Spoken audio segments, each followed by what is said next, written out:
Hello everyone, I am Ruchi Jain from RJ classes.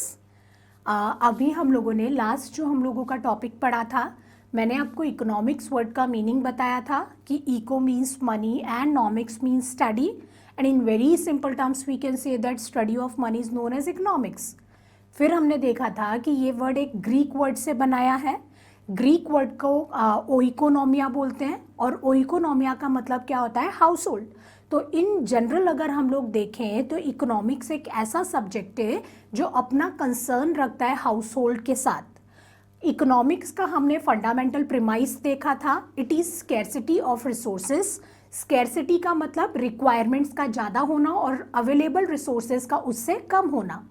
इसी के बाद हम लोगों ने टॉपिक पढ़ा था कि बेसिक इकोनॉमिक प्रॉब्लम भी किससे रिलेटेड होता है? स्कैर्सिटी से। और जब स्कैर्सिटी का problem common to every economic system in the world हो, उसी को बोला जाता है सेंट्रल इकोनॉमिक प्रॉब्लम। इसी के बाद हम लोगों ने एक टॉपिक डिस्कस किया था कि what are basic economic assumption.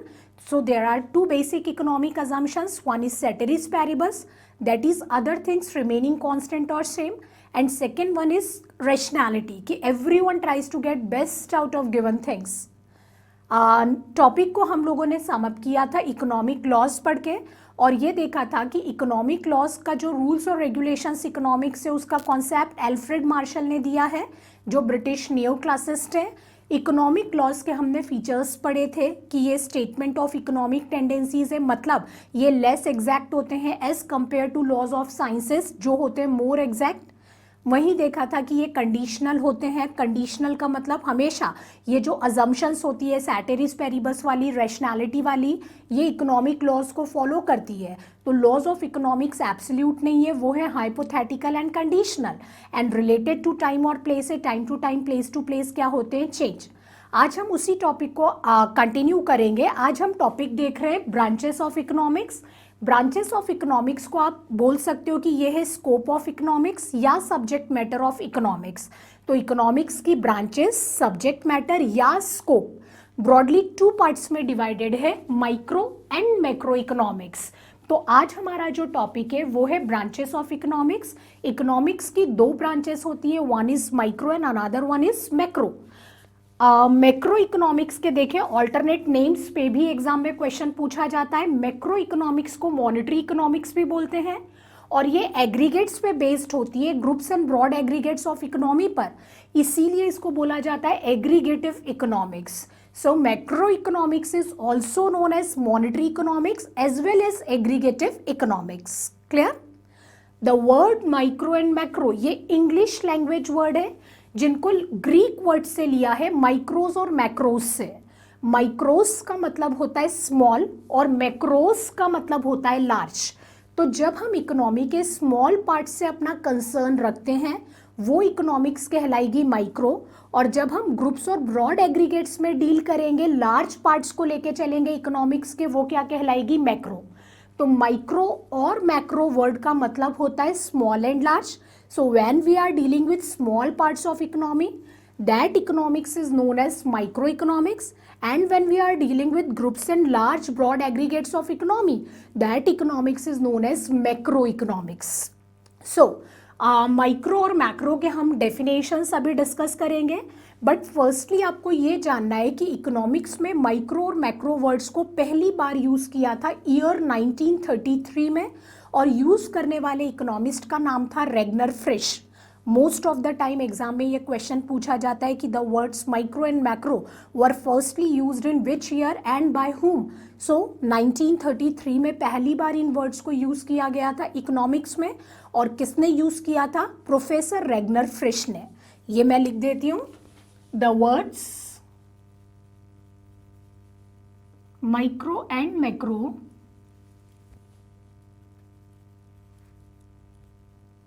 were first used by Regner Frisch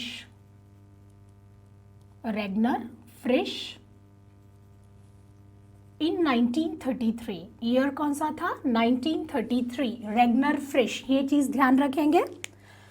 micro और मैक्रो इकोनॉमिक्स के बारे में हम पढ़ेंगे। माइक्रो इकोनॉमिक्स मैंने आपको बताया डील्स विथ इंडिविजुअल फैक्ट्स, जब हम इकोनॉमी के छोटे छोटे part, individual firm, individual industry, individual prices, तो जब हम इंडिविजुअल्स की स्टडी करेंगे तो वो इकोनॉमिक्स क्या कहलाएगा, माइक्रो। और वहीं जब हम ग्रुप्स और ब्रॉड एग्रीगेट्स को डील करेंगे, इकोनॉमी एज अ होल, कि इकोनॉमी में इन्फ्लेशन, इन्फ्लेशन का मतलब महंगाई, price rise, general price level में आपको पता है इन्फ्लेशन का मतलब प्राइस राइज होता है, डिफ्लेशन का मतलब fall in price of commodity. तो प्राइस, जनरल प्राइस लेवल का क्या ट्रेंड है, तो ये इकोनॉमी को जब हम इकोनॉमी में डिस्कस करेंगे तो हम पूरी इकोनॉमी को कंसीडर कर रहे हैं। पॉवर्टी, अनएम्प्लॉयमेंट की जब हम बात करते हैं तो गरीबी या बेरोजगारी तो वो हम में से किसी एक का प्रॉब्लम नहीं है, पूरे देश का प्रॉब्लम है। तो जब हम पूरे देश की, पूरी इकोनॉमी की लार्ज एग्रीगेट्स की बात करेंगे तो वो इकोनॉमिक्स कहलाएगा macro. So micro economics deals with individual facts while macro deals with groups and large aggregates of economy. Microeconomics, it deals with individual facts.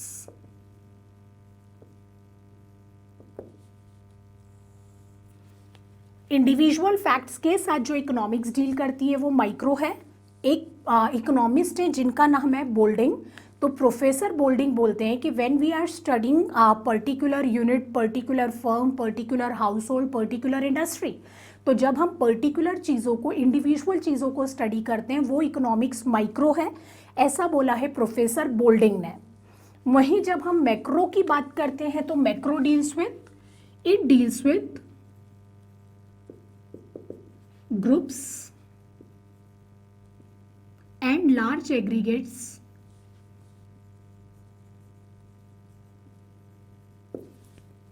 Of economy. तो जब हम ग्रुप और लार्ज एग्रीगेट्स के साथ डील करते हैं, पूरी इकोनॉमी को लेके चलते हैं, तो वो इकोनॉमिक्स कौन सा इकोनॉमिक्स कहलाएगा, मैक्रो। प्रोफेसर मैककनल है जिन्होंने बोला कि macro economics is study of whole forest rather than individual trees. Macro economics में आप लोगों को इंडिविजुअल ट्रीज मतलब इंडिविजुअल्स के साथ अपना कंसर्न नहीं रखना है, उसमें हम स्टडी करेंगे होल फॉरेस्ट को, मतलब इकोनॉमी एज ए होल को। ये स्टेटमेंट दिया है मैककनल ने।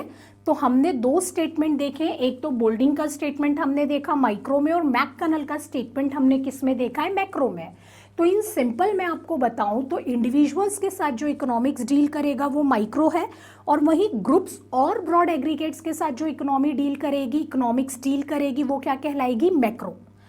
अब मैं आपको एग्जाम्पल्स बताती हूँ माइक्रो इकोनॉमिक्स के। अगर हम एग्जाम्पल्स लेते हैं, for instance consumer behaviour, when we are discussing consumer behavior, product pricing, factor pricing,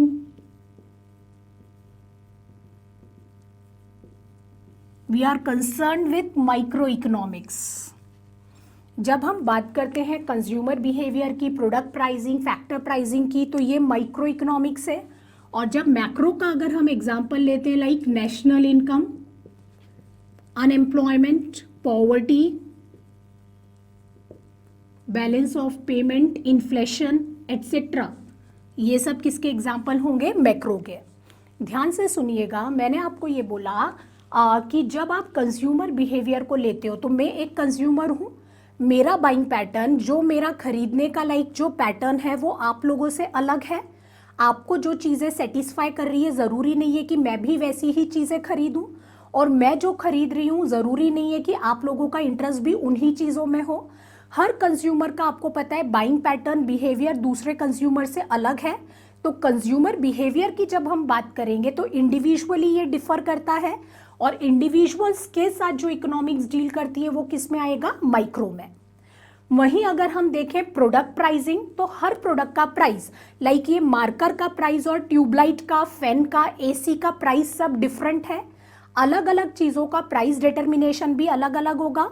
तो प्राइसिंग की जब हम बात करते हैं प्रोडक्ट के, तो वो आपको पता है इंडिविजुअल कॉन्सेप्ट है। अगेन किसके पार्ट में आएगा, ये माइक्रो इकोनॉमिक्स के। When we are discussing factor prices, so there are 4 factors of production: land, labor, capital और entrepreneur। जब हम बात करते हैं लैंड की, तो लैंड आपको पता है रिवॉर्ड के रूप में लेके जाता है रेंट, लेबर को रिवॉर्ड क्या मिलता है, वेजेस, कैपिटल पे मिलेगा इंटरेस्ट, और एंटरप्रेन्योर क्या रखेगा, प्रॉफिट। अब आप मुझे ये बताएं कि हमारे यहाँ पर हमारी सिटी में जितने भी पीसेस ऑफ लैंड है, क्या सभी का सेम रेंट है या अलग अलग रेंट है? आपको पता है सिटी एरिया के पास जो प्रॉपर लोकेशन में रेंट लैंड होंगे उनका रेंट ज़्यादा देना पड़ेगा, और वहीं आउटस्कर्ट में जो लैंड होते हैं उनका रेंट क्या हो जाता है, कम। लेबर भी अगर हम बात करें कि अगर यहाँ पर हमारे सामने 3 लेबर है, अनस्किल्ड, सेमी स्किल्ड और स्किल्ड, तो आपको पता है जो स्किल्ड लेबर है वो ज़्यादा रेम्यूनरेशन, ज़्यादा वेजेस लेके जाएगा, और वहीं जो अनस्किल्ड लेबर है उसका जो वेजेस का लेवल है वो क्या हो जाएगा, कम।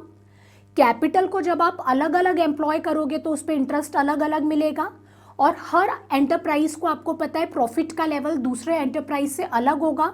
जो हायर द रिस्क, आपने एक स्टेटमेंट सुना होगा, higher the risk higher will be the profit, and lower the risk lower will be the profit. So when we are discussing various factors of production, तो फैक्टर्स ऑफ प्रोडक्शन को जब हम price करेंगे तो ये किसका पार्ट माना जाएगा, माइक्रो इकोनॉमिक्स का। तो माइक्रो इकोनॉमिक्स एक इकोनॉमिक्स से जो किसके साथ डील करती है, किसके साथ अपना कंसर्न रखती है, इंडिविजुअल यूनिट्स के साथ। वहीं अगर मैं आपको बताऊं, नेशनल इनकम पूरे देश की इनकम है, अनएम्प्लॉयमेंट, बेरोजगारी की समस्या पूरी इकोनॉमी में है, balance of payment you know, export minus import of goods and services. जब गुड्स और सर्विसेज के एक्सपोर्ट्स में से आप इंपोर्ट्स की वैल्यू को माइनस करोगे और जो रिजल्टिंग वैल्यू आएगी उसको बोला जाता है बैलेंस ऑफ पेमेंट। और वहीं अगर हम बैलेंस ऑफ ट्रेड लेते हैं तो उसमें एक्स माइनस एम, मतलब एक्सपोर्ट माइनस होगा ओनली विजिबल आइटम्स का, जिनको क्या बोला जाता है, गुड्स। और गुड्स और सर्विसेज दोनों का अगर हम लोगों ने एक्सपोर्ट माइनस इंपोर्ट किया तो उस पोजीशन को बोलते हैं बैलेंस ऑफ पेमेंट पोजीशन। तो बैलेंस ऑफ पेमेंट भी पूरी इकोनॉमी के साथ अपना कंसर्न रखता है, इंडिविजुअल यूनिट्स के साथ नहीं। तो ऐसी चीजें जो ओवरऑल इकोनॉमी से अपना कंसर्न रखेंगी वो किसका पार्ट है, मैक्रो का, और इंडिविजुअल यूनिट के साथ जो डिस्कस होगी वो क्या आ जाएगी, माइक्रो में। सो अभी हमने देखा कि 2 टाइप के इकोनॉमिक्स होते हैं, one is micro and another one is macro. अगर मैं आपके फर्स्ट मॉक टेस्ट के रिजल्ट जानना चाहूँ माइक्रो से, और आपकी क्लास में नंबर ऑफ स्टूडेंट 50 हैं, तो मैंने एक से रिजल्ट पूछा, दूसरे से पूछा, तीसरे से, चौथे से, ऐसे इंडिविजुअली आप लोगों से पूछा, और फिर देखा कि आपका फर्स्ट मॉक टेस्ट का रिजल्ट क्या आया।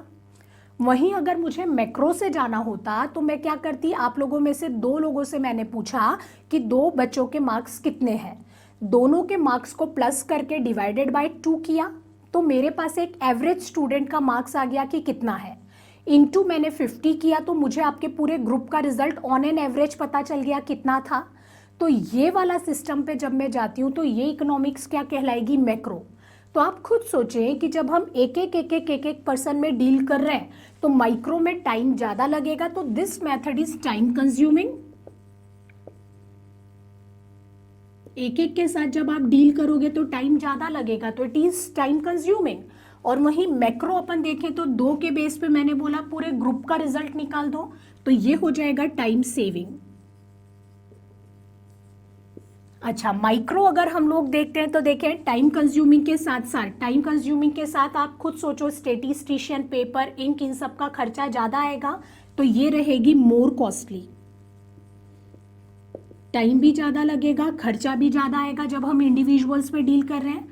और वहीं जब मैं एग्रीगेट्स में डील कर रही हूँ तो आपको पता है टाइम कम लग रहा है, तो ऑफकोर्स कॉस्ट भी क्या आ जाएगी इसमें, कम, लेस कॉस्टली, या you can say less expensive. अच्छा, माइक्रो इकोनॉमिक्स से देखें जो इक्विलिब्रियम आता है, बहुत ध्यान से समझना, व्हाट इज इक्विलिब्रियम। इक्विलिब्रियम का मतलब होता है बैलेंस होना, डिमांड और सप्लाई के बराबर होने से, इक्वल होने से जो प्राइस निकलता है उसको बोला जाता है इक्विलिब्रियम प्राइस। तो डिमांड सप्लाई के मीटिंग पॉइंट को, जहां पर दोनों एक दूसरे के बराबर है, उसको हम इक्विलिब्रियम पॉइंट बोल रहे हैं। तो जब हम माइक्रो इकोनॉमिक्स से इक्विलिब्रियम निकालेंगे तो वो एक फर्म का होगा, और वो फर्म पूरी इकोनॉमी का एक पार्ट है। तो माइक्रो से जो इक्विलिब्रियम आता है उसको बोला जाता है पार्शियल इक्विलिब्रियम। क्या बोलेंगे हम, पार्शियल इक्विलिब्रियम। और वहीं मैक्रो से जब देखेंगे तो ओवरऑल सारे फर्म्स का हमने इक्विलिब्रियम देखा है। तो मैक्रो आपको पता है इकोनॉमी एज ए होल में डील कर रहा है, तो उससे जो इक्विलिब्रियम का लेवल आएगा वो कहलाएगा जनरल इक्विलिब्रियम। सो मैंने बताया कि माइक्रो से जो इक्विलिब्रियम आएगा एक फर्म का आएगा और एक फर्म पूरे देश का एक छोटा सा पार्ट है. So micro economics give partial equilibrium.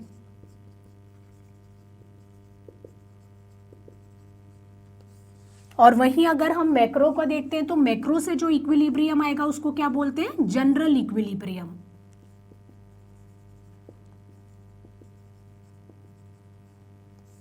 तो ये हमने देखा कि माइक्रो से पार्शियल इक्विलिब्रियम आया और मैक्रो से कौन सा इक्विलिब्रियम आया? General equilibrium. इसी के बाद अगर हम देखें तो माइक्रो इकोनॉमिक्स को बोलते हैं प्राइस थ्योरी और मैक्रो इकोनॉमिक्स को बोला जाता है इनकम थ्योरी. अब कैसे ये समझेंगे आप? जब हम प्राइजेस के साथ डील करते हैं, लाइक फैक्टर्स ऑफ प्रोडक्शन को प्राइस करना है, प्रोडक्ट को प्राइस करना है. मैंने आपको बोला हर प्रोडक्ट का प्राइस दूसरे प्रोडक्ट के प्राइस से अलग है. तो जब हम प्राइसिंग करेंगे फैक्टर्स की, प्रोडक्ट की, तो हमको इंडिविजुअली कंसर्न करना उनके साथ ज़रूरी है.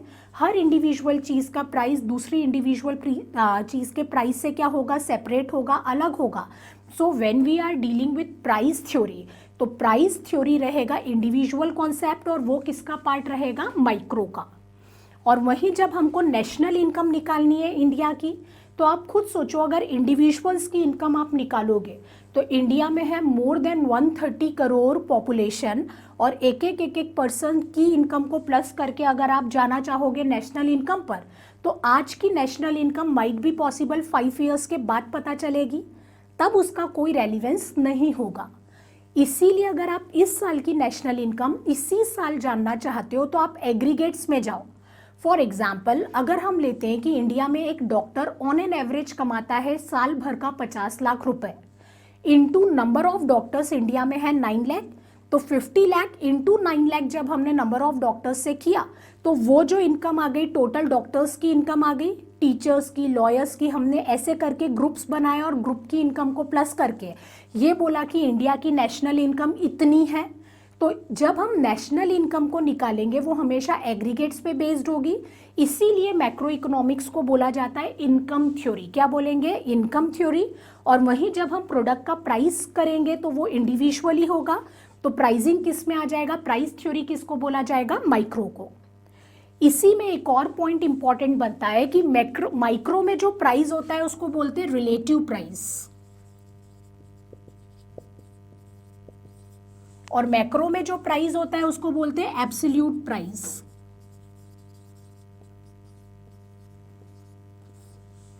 What is this?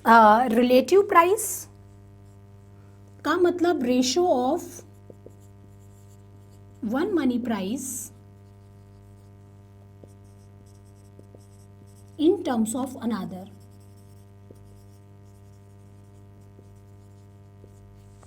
जब आप एक चीज़ के कंसर्न में, रिलेशन में दूसरी चीज़ का प्राइस सेटअप करते हो तो वो प्राइस क्या कहलाता है? Relative price. फॉर एग्जाम्पल आप मुझे बताएं कि अगर आपके सामने 3 फर्म है, फर्म ए, फर्म बी, फर्म सी, तीनों एसी बेचने का काम करते हैं. फर्म ए ने बोला कि मैं जो एयर कंडीशनर बना रहा हूँ उसका प्राइस रहेगा 25,000.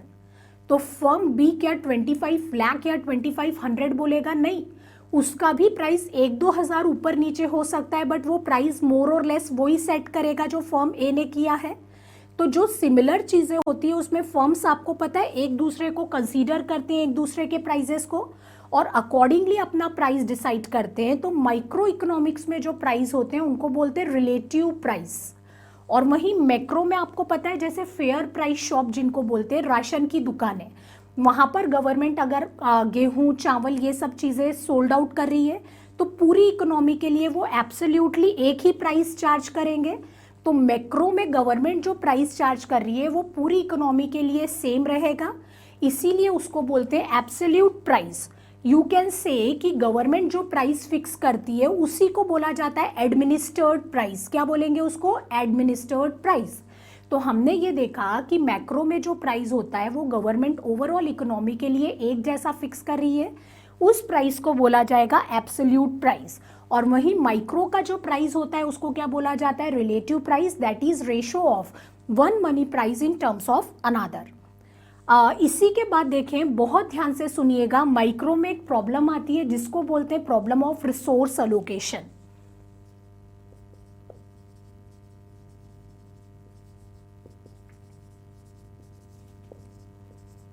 ये क्वेश्चन काफी बार एग्जाम में पूछा गया है कि problem of resource allocation is studied under which branch of economics. तो आपको आंसर देना है माइक्रो इकोनॉमिक्स। ध्यान से सुनना, रिसोर्स अलोकेशन की प्रॉब्लम जब हम डिस्कस करें तो अभी आप पढ़ोगे सेंट्रल प्रॉब्लम, स्कैर्सिटी का प्रॉब्लम एक इंडिविजुअल के साथ है तो इकोनॉमिक प्रॉब्लम है, वर्ल्ड में सारे देशों के साथ कॉमन है तब उसको बोलते हैं सेंट्रल प्रॉब्लम। सेंट्रल प्रॉब्लम के फर्स्ट 3 टाइप हम लोग पढ़ेंगे अपनी सेकेंड यूनिट में। What to produce, how to produce, for whom to produce, कभी शायद आपने सुना भी होगा। ये 3 सेंट्रल प्रॉब्लम्स जो होती है, व्हाट, हाउ और फॉर हुम टू प्रोड्यूस, ये आती है प्रॉब्लम ऑफ रिसोर्स अलोकेशन में। अब आप मुझे बताओ, what to produce deals with different types of goods to be produce by firm. तो हर फर्म अपना प्रोडक्ट खुद डिसाइड करेगा कि किस टाइप के गुड्स का उसको प्रोडक्शन करवाना है। How to produce choice of technology से रिलेटेड है, हर फर्म इंडिविजुअली अपनी खुद की टेक्निक डिसाइड करेगा कि मुझे लेबर यूज करना है कि मशीनों का यूज करना है। फॉर हुम टू प्रोड्यूस होती है problem of distribution among different sections of society. तो ये भी इंडिविजुअल फर्म का डिसीजन होगा कि कौन रिच के लिए प्रोडक्शन करवा रहा है, कौन पुअर के लिए और कौन मिडिल क्लास के लिए। सो वेरियस वेज में अगर हम लोग देखें तो रिसोर्स अलोकेशन का जो प्रॉब्लम होता है वो इंडिविजुअल फर्म पे डिपेंड करता है कि उनको किस टाइप का प्रोडक्शन करवाना है।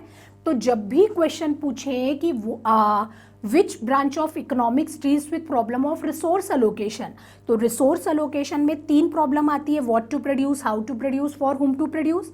ये तीनों इंडिविजुअल कंसर्न होते हैं, फर्म के ऊपर डिपेंड करते हैं, हर फर्म का जो डिसीजन है दूसरे फर्म से अलग है। इसीलिए हम बोलेंगे कि रिसोर्स अलोकेशन का जो प्रॉब्लम है वो किस ब्रांच में डिस्कस होगा, माइक्रो इकोनॉमिक्स में। तो अभी हमने जो टॉपिक डिस्कस किया, 2 branches of economics, you can say it is subject matter of economics. Again आप लोग बोल सकते हैं कि ये ही पॉइंट्स आते हैं स्कोप ऑफ इकोनॉमिक्स में। तो इकोनॉमिक्स का स्कोप 2 पार्ट में डिवाइडेड है, one is micro and another one is macro. जब हम डिस्कस कर रहे हैं इंडिविजुअल यूनिट्स को, वो इकोनॉमिक्स माइक्रो है, और जब इकोनॉमी एज ए होल को लेके जब हम लोग चल रहे हैं तो वो इकोनॉमिक्स क्या कहलाएगा, मैक्रो। माइक्रो और मैक्रो वर्ड पहली बार इकोनॉमिक्स में यूज हुए थे 1933 में, और यूज किया था रेगनर फ्रिश ने। ये वाले जो पॉइंट्स हैं ये वैसे आपको डिफ्रेंशिएट करके बता रहे हैं कि माइक्रो और मैक्रो में डिफरेंस क्या है, बट इन रियलिटी देखा जाए तो इकोनॉमिक्स में काफ़ी सारे लॉ हैं जो माइक्रो से बने हैं और काफ़ी सारे लॉ हैं वो मैक्रो से बने हैं। So there is no point of opposition between micro and macro. अगर हम लोग देखें तो काफ़ी सारे लॉज जब हम बोल रहे हैं माइक्रो से और काफ़ी सारे लॉज जब मैक्रो से बने हैं, तो both economics are complementary and supplementary to each other. तो जहाँ पर हम देखते हैं micro macro, so there is in reality no opposition between them. दोनों ही चीज़ें एक दूसरे को साइड बाय साइड हेल्प करते हुए चलेगी। माइक्रो में मैक्रो यूजफुल है, मैक्रो इकोनॉमिक्स के काफ़ी चीज़ों में माइक्रो यूजफुल है। फॉर एग्जाम्पल, जब आपको इंडिया की नेशनल इनकम निकालनी है तो ये मैक्रो टॉपिक है, लेकिन जब तक आपको इंडिविजुअल इनकम नहीं पता है माइक्रो से, तो आप नेशनल इनकम पे जा ही नहीं सकते हो। तो माइक्रो और मैक्रो में देखा जाए तो कोई अपोजिशन नहीं है, दोनों एक दूसरे का कॉम्प्लीमेंट्री रोल प्ले करती है। इस चीज़ को भी हम ध्यान रखेंगे। अभी हम अपना नेक्स्ट टॉपिक डिस्कस करेंगे, बट उसके पहले ये टॉपिक आप अपनी कॉपी में नोट डाउन कर लें।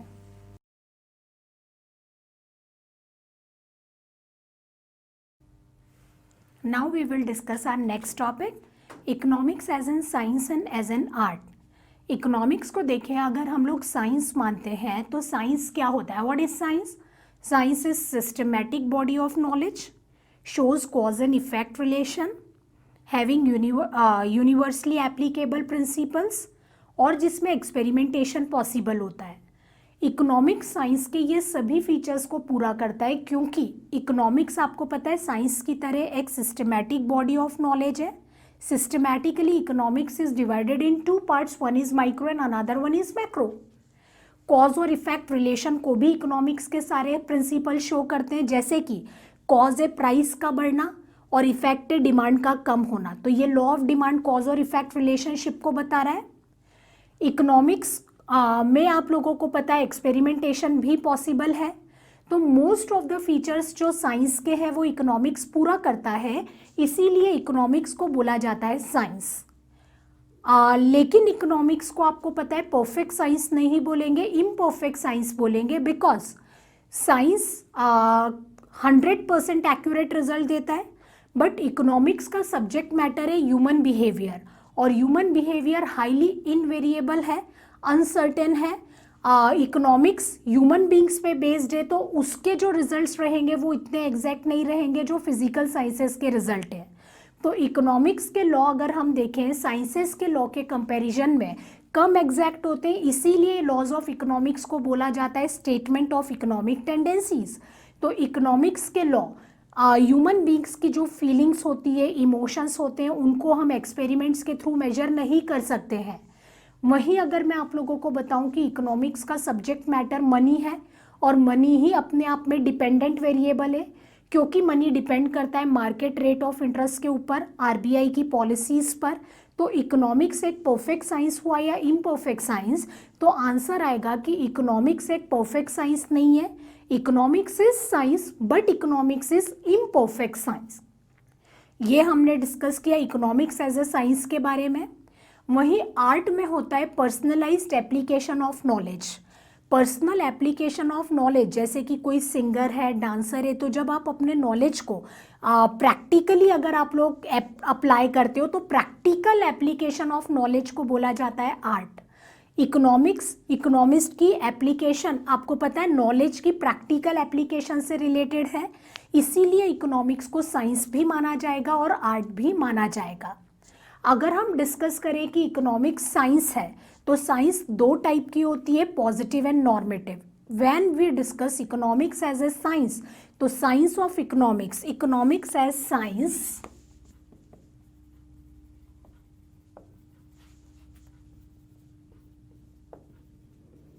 दो तरीके की इकोनॉमिक्स हो सकती है अगर हम इकोनॉमिक्स का साइंस लेते हैं। First is positive science. Positive is also known as pure science, and second one is normative. Normative is also known as ethical science. तो इकोनॉमिक्स को अगर हम लोग साइंस माने तो साइंस दो टाइप का होता है, one is positive and another one is normative. जब हम पॉजिटिव या प्योर एस्पेक्ट ऑफ इकोनॉमिक्स की बात करते हैं, economics as a positive science अगर हम अपना कंसर्न रखते हैं, तो positive economics deals with things as they are, and normative economics deals with things as they ought to be. Ought to be का मतलब होता है suppose to be, what should be the things के साथ जो इकोनॉमिक्स रिलेटेड होता है कि क्या चीज़ें कैसी होनी चाहिए, उस इकोनॉमिक्स को आप बोलेंगे नॉर्मेटिव। और इकोनॉमिक्स का जो स्ट्रेट पार्ट होता है जिसमें जो जैसा करे उसको वैसा करने दो, उस पार्ट को बोला जाता है पॉजिटिव। पॉजिटिव साइंस आपको ध्यान होगा, मैंने साइंस ऑफ चॉइस मेकिंग में लियोनेल रॉबिन्स नाम के इकोनॉमिस्ट हैं जिन्होंने इकोनॉमिक्स को बोला था कि इकोनॉमिक्स होती है पॉजिटिव साइंस जो अपना कंसर्न रखती है थिंग्स एज दे आर, जो चीज़ जैसी है उसको वैसे के वैसे देखने के साथ। तो who is supporter of positive science? Positive science के सबसे बड़े सपोर्टर या समर्थक Lionel Robins.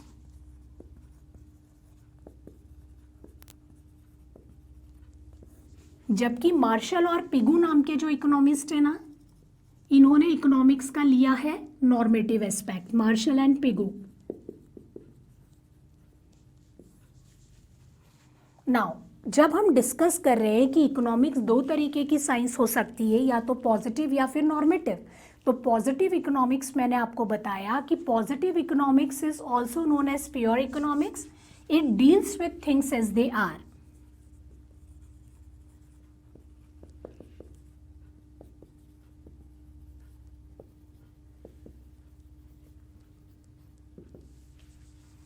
Things as they are, जो चीज़ जैसी है उसको वैसा का वैसा देखो, अपना value judgement, value judgement is suggestion, किसी को सजेशन देने की ज़रूरत नहीं है, जो जैसा करे उसको वैसा करने दो।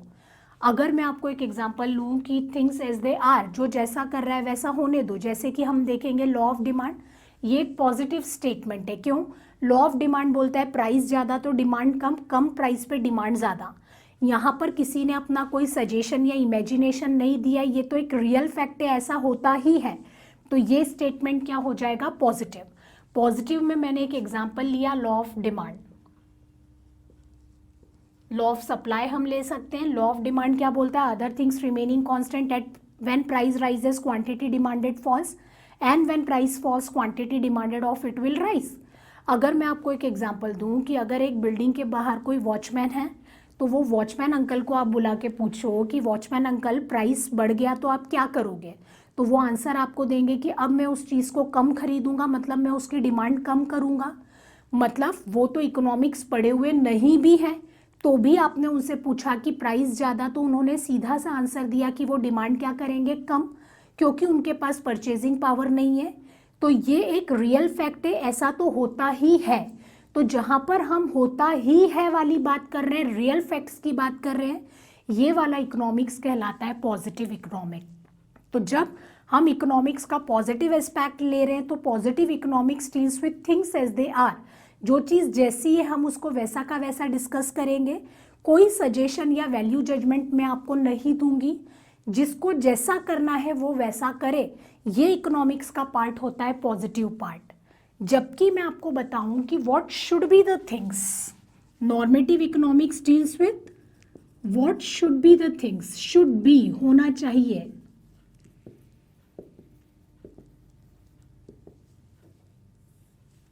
या फिर things as they ought to be. Ought to be का मतलब सपोज टू बी।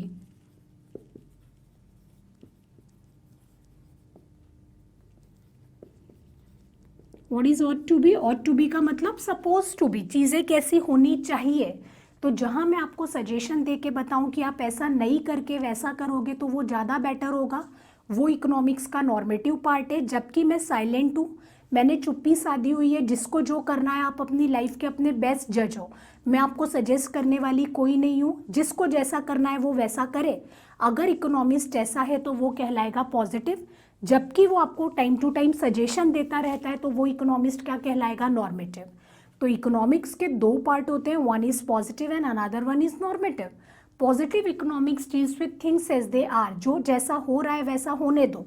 जैसे कि अगर मैं आपको एक एग्जांपल लूँ कि level of output in 1990 was more than in 1980, तो ये एक पॉजिटिव स्टेटमेंट है कि 1990 में प्रोडक्शन ज़्यादा था एज कम्पेयर टू 1980। तो यहाँ पर कोई सजेशन नहीं है, ये रियल फैक्ट है, ऐसा हुआ ही है। तो जो चीज़ हो ही रही है उसको हम इकोनॉमिक्स के पॉजिटिव पार्ट में लेंगे। और वहीं अगर मैंने आपको कोई सजेशन दिया कि for example in an economy the proper way to manage a economy is to change level of interest rates rather than imposing taxation। अगर मैंने आपको बोला कि लोगों के ऊपर आप ज़्यादा टैक्स मत लगाओ, इससे बेटर है कि रेट ऑफ इंटरेस्ट आप चेंज कर दो। Means I am giving my suggestions to you, मैं आपको सजेशन दे रही हूँ कि इंटरेस्ट रेट चेंज करने से ज़्यादा बेटर है, टैक्सेशन लगाने से ज़्यादा बेटर है रेट ऑफ इंटरेस्ट को चेंज कर देना। तो ये वाला इकोनॉमिक्स का जो पार्ट है इसको हम बोलेंगे नॉर्मेटिव इकोनॉमिक्स। क्या बोलेंगे? नॉर्मेटिव, जिसमें सामने वाला आपको सजेशन देगा कि आप ऐसा नहीं करके वैसा करोगे तो ज़्यादा बेटर होगा। Positive economics is not based on value judgement और सजेशन। ये बोलते हैं कि जो जैसा करे वैसा करने दो।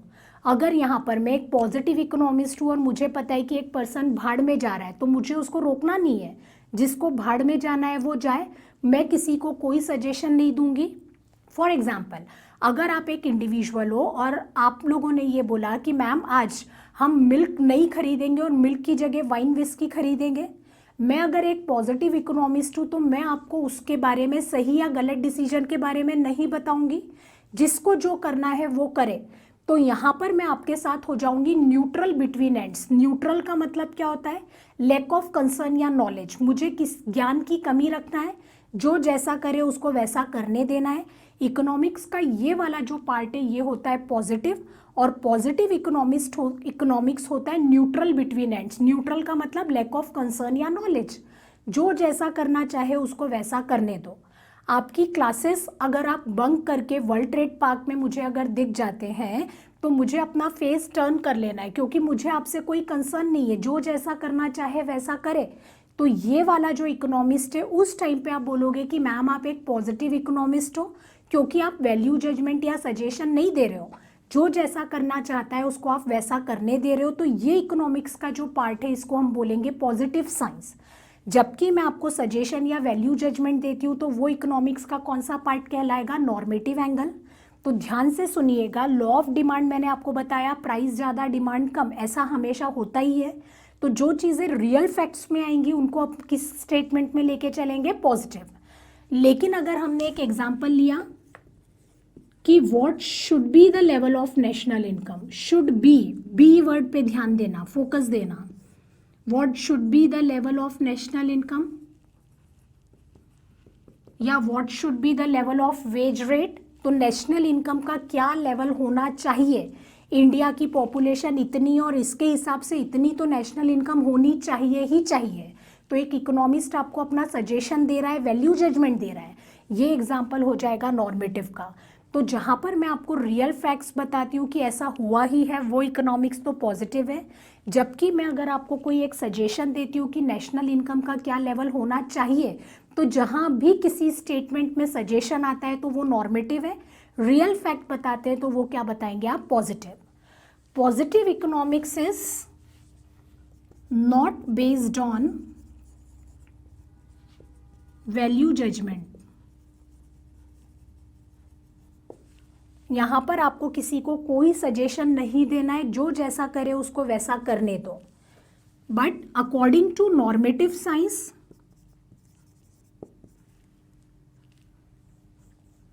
नॉर्मेटिव इज बेस्ड ऑन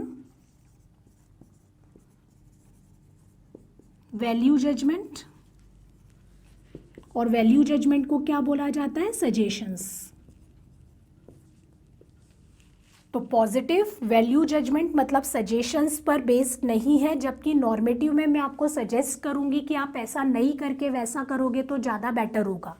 तो नॉर्मेटिव इकोनॉमिक्स में वैल्यू जजमेंट दिए जाते हैं, जबकि positive is not based on value judgement. Value judgement या सजेशन आप नहीं दे रहे हो तो आप अपने आप को लोगों के साथ पर्सनलाइज नहीं कर रहे हो, कोई सजेशन नहीं देना है, मतलब मैं आपके साथ पर्सनल नहीं हूँ, जो जैसा करे उसको वैसा करने दो। तो ये इकोनॉमिक्स को बना देता है, पॉजिटिव इकोनॉमिक्स बना रही है इकोनॉमिक्स को इम्पर्सनल। इम्पर्सनल इकोनॉमिक्स एक कलरलेस इकोनॉमिक्स है, क्योंकि वो हो जाती है न्यूट्रल बिटवीन एंड्स। तो according to positive economics, positive science के हिसाब से economics is neutral between ends.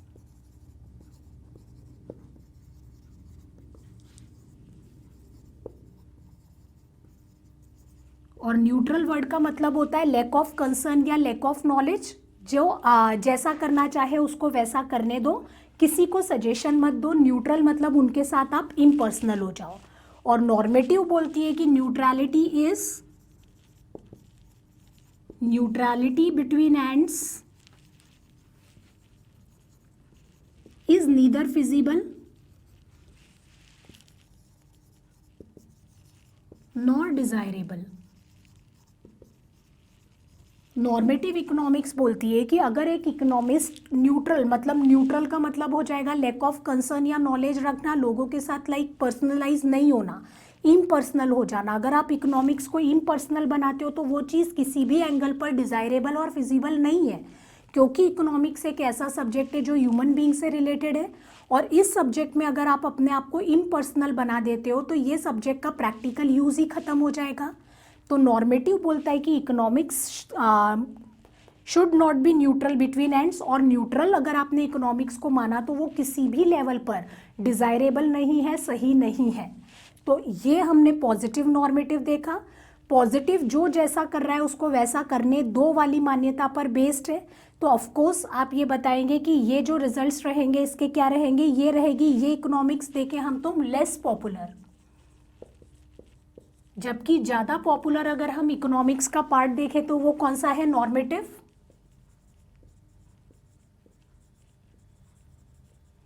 Normative part जो इकोनॉमिक्स का वो है मोर पॉपुलर, क्योंकि इकोनॉमिक्स एक ऐसा सब्जेक्ट है जो अपना कंसर्न रखता है ह्यूमन बींग्स के साथ, और ह्यूमन बींग्स के साथ जो सब्जेक्ट रहेगा वो कभी भी पर्सनलाइज्ड हुए बिना नहीं रह सकता है। तो हमने अभी जो डिस्कस किया है वो इकोनॉमिक्स की दो ब्रांचेस की थी, माइक्रो एंड मैक्रो। इसके बाद हमने देखा कि इकोनॉमिक्स को अगर हम साइंस मानते हैं तो दो टाइप का साइंस है, पॉजिटिव और normative. Positive science deals with things as they are, normative deals with what should be the things. तो अगर आपको एग्जाम में आता है कि level of national income should be like this, तो शुड बी लग गया मतलब वो स्टेटमेंट क्या हो जाएगा, नॉर्मेटिव। लेकिन सिर्फ शुड है तो वो क्या हो सकता है, पॉजिटिव। सिर्फ शुड वर्ड अगर उन्होंने किसी लाइन में यूज किया है तो वो क्या रहेगा, पॉजिटिव। और शुड बी यूज किया है तो वो क्या हो जाएगा, नॉर्मेटिव। तो जो चीज़ जैसी है अगर उसको हम वैसा का वैसा देखेंगे तो वो इकोनॉमिक्स का पॉजिटिव पार्ट है। और चीज़ें कैसी बनाई जा सकती है, what should be the things, जहाँ पर आपको इकोनॉमिक्स सजेशन देगा, वो वाला पार्ट इकोनॉमिक्स का क्या रहेगा, नॉर्मेटिव। नॉर्मेटिव में अगर आप मैं बताऊं कि आप एक इंडिविजुअल हो और आपने ये बोला कि मैम आज हम वाइन विस्की खरीदेंगे और हम मिल्क नहीं खरीदेंगे, तो मैं आपको सजेशन दूंगी कि बीइंग अ स्टूडेंट ये चीज़ें आपके लिए हार्मफुल गुड्स हैं, ये आपकी लाइफ को स्पॉइल कर देगा, आपको ये यूज़ नहीं करना चाहिए। मतलब मैं अपने सजेशन आपको जब दे रही हूँ तो वो इकोनॉमिक्स का कौन सा पार्ट कहलाएगा, नॉर्मेटिव। अगर पॉजिटिव का हम एक एग्जांपल ले कि आप एक इंडिविजुअल हो, आप पेन की जगह खरीदना चाहते हो गन, तो अगर मैं एक पॉजिटिव इकोनॉमिस्ट हूँ तो मैं साइलेंट रहूंगी कि जिसको जो करना है वो वैसा करे। लेकिन क्या होगा, अगले दिन जब मैं आपको बोलूंगी कि कॉपी पेन निकालो तो आप गन निकाल के दिखाओगे, उससे तो आप सोचो सोसाइटी में कितना क्राइम बढ़ जाएगा। तो इकोनॉमिक्स पॉजिटिव की जगह ज़्यादा बेटर है कि अगर वो नॉर्मेटिव एंगल पे रहेगी तो वो ज़्यादा लोगों के साथ पर्सनलाइज हो पाएगी।